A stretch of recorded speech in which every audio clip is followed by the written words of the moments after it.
மக்களே அனைவருக்கும் வணக்கம். Welcome to my channel. நான் முத்துக்குமரேசன் பேசுகிறேன்.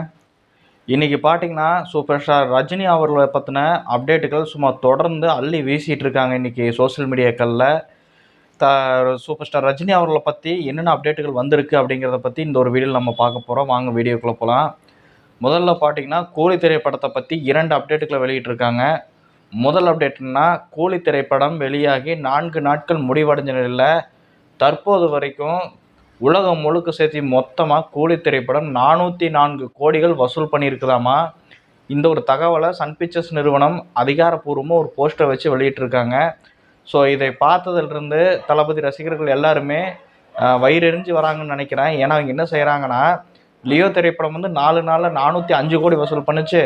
ஆனால் கூலி திரைப்படம் வெறும் 404 கோடி தான் வசூல் பண்ணியிருக்கு 4 நாளில் அப்படின்ட்டு லியோ போஸ்டரையும் கூலி திரைப்படத்தினுடைய போஸ்டரையும் ஒன்றா வச்சு ஒரு கமெண்ட்டை பாஸ் பண்ணிகிட்டு இருக்காங்க. ஸோ தளபதி ரசிகர்கள் செய்யக்கூடிய இந்த ஒரு செயலை பற்றின உங்களுடைய ஒப்பீனியனை கமெண்ட் செக்ஷனில் சொல்லுங்கள் மக்களே. அடுத்து பார்த்தீங்கன்னா கூலி திரைப்படத்திலிருந்து இன்னொரு அப்டேட் கிடச்சிருக்கு. அது என்ன அப்டேட்னா, கூலி திரைப்படத்துக்கு சென்சார் சர்டிஃபிகேட் கொடுத்துருந்தாங்க. ஸோ இதனை தொடர்ந்து பார்த்தீங்கன்னா சன் பிக்சர்ஸ் நிறுவனம் இன்றைக்கி ஒரு முக்கியமான விஷயத்தை கோர்ட்டில் டீல் பண்ணிகிட்டு இருக்காங்க. அது என்னென்னா, இந்த திரைப்படத்துக்கு சர்டிஃபிகேட் ஏன் கொடுத்தீங்க?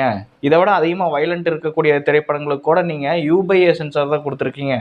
ஆனால் இந்த திரைப்படத்துக்கு நீங்கள் ஏன் கொடுத்தீங்க அப்படின்ட்டு ஒரு கொஸ்டின் ரைஸ் பண்ணியிருக்காங்க. அது மட்டும் இல்லாமல் இது சம்பந்தமாக இன்றைக்கி ஒரு கேஸ் ஃபைல் பண்ணியிருக்காங்க. இந்த சம்பவம் எங்கே நடந்துட்டுருக்குன்னு பார்த்தீங்கன்னா, இப்போ சென்னையில் ஹைகோர்ட்டில் இன்றைக்கி இதை அப்ளை பண்ணியிருக்காங்க. கூலி திரைப்படத்துக்கு சர்டிஃபிகேட் வேண்டாம், U/A சர்டிஃபிகேட் கொடுக்கணும் அப்படின்னு சொல்லிட்டு ஒரு அப்பீல் பண்ணியிருக்காங்களாமா.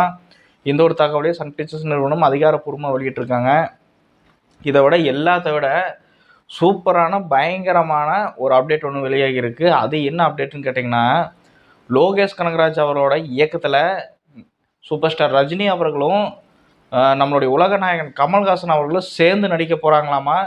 ஸோ இந்த ஒரு சம்பவம் எப்போ நடக்கும் அப்படின்னு சொல்லிட்டு எத்தனையோ வருடங்களாக கமல் ரசிகர்களும் ரஜினி ரசிகர்களும் காத்திருந்துருக்காங்க. பட் இன்றைக்கி அந்த ஒரு கனவை பார்த்தீங்கன்னா லோகேஷ் கனகராஜ் அவர்கள் நிறைவேற்ற போகிறாரு. ஸோ இந்த ஒரு அப்டேட்டை அஃபிஷியலாக ஒரு போஸ்டர் வச்சு வெளியிட்டிருக்காங்க. லோகேஷ் கனகராஜ் அவர்கள் சூப்பர் ஸ்டார் ரஜினி அவர்களை வச்சு கமல்ஹாசன் வச்சும் ஒரு திரைப்படம் பண்ண போகிறாங்களாமா. இந்த ஒரு இதில் பார்த்தீங்கன்னா, அதாவது இந்த திரைப்படத்தை யார் தயாரிக்க போகிறாங்கன்னா ரெட் ஜெயின்ட் மூவிஸ் தான் தயாரிக்க போகிறாங்களாமா. இந்த ஒரு தகவலை அஃபிஷியலாகவே சொல்லிட்டாங்க. இப்போ அடுத்தது பார்த்தீங்கன்னா, இப்போ கூலி திரைப்படத்துக்கு அடுத்து தான் கைதி திரைப்படத்தை எடுக்கலாம், கைதி 2 திரைப்படத்தை எடுக்கலாம் அப்படின்னு சொல்லிட்டு ஒரு பிளான் இருந்தார் லோகேஷ் கனகராஜ். பட் ஆனால் இப்போ கைதி 2 திரைப்படத்தை போஸ்ட்போன் பண்ணிட்டாங்களாமா. ஸோ இப்போ அடுத்ததாக தலைவரை வச்சு அதே மாதிரி உலகநாயகனை வச்சு ஒரு ஸ்கிரிப்டை ரெடி பண்ணிட்டு இருக்காங்களாமா. ஸோ மேக்ஸிமம் பார்த்தீங்கன்னா இந்த ஒரு திரைப்படம் கண்டிப்பாக எல்சியூவில் வரும்னு சொல்லி நம்பப்படுது. சரி மக்களே, இந்த ஒரு அப்டேட்டை பார்த்தினா உங்களுடைய ஒப்பீனியனை கமெண்ட் செக்ஷனில் சொல்லுங்கள். மறக்காமல் இந்த ஒரு வீடியோக்கு லைக் பண்ணிவிட்டு என்னோடய சேனலை சப்ஸ்கிரைப் பண்ணுங்கள். நான் மீண்டும் அடுத்த ஒரு டாப்பிக்கோடு உங்களை சந்திக்கிறேன். நன்றி, வணக்கம்.